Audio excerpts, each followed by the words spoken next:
À Londres, les rues sont certes vides, mais pas le ciel. Après avoir enduré une semaine de confinement, c'est une célébration très différente cette année pour le 8 mai.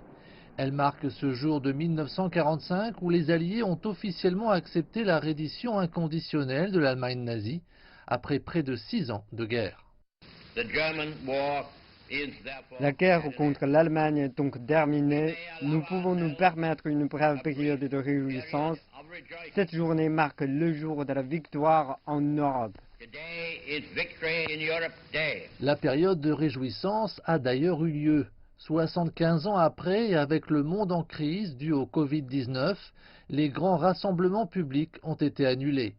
En Écosse, la famille royale a commémoré la journée au château de Balmoral. Le prince Charles y a déposé une couronne. Quant au Premier ministre britannique Boris Johnson, c'est avec le reste du pays qu'il a observé 2 minutes de silence. En France, le président Emmanuel Macron a déposé une couronne sur la tombe du soldat inconnu à Paris. En Allemagne, la chancelière Angela Merkel a dirigé une cérémonie au mémorial central de la guerre de Berlin qui rend hommage aux victimes de la guerre et de la dictature.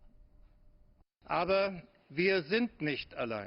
Mais nous ne sommes pas seuls. Telle est la bonne nouvelle d'aujourd'hui. Nous vivons dans une démocratie forte et établie en la 30e année de l'Allemagne unifiée, au cœur d'une Europe pacifique et unifiée. Mais en ce moment, cette unité est mise à l'épreuve.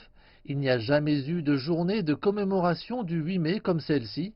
En effet, les citoyens européens ont reçu comme instruction de rester chez eux. L'Europe espère que la bataille contre le Covid-19 sera finalement remportée, comme celle contre le fascisme il y a 75 ans.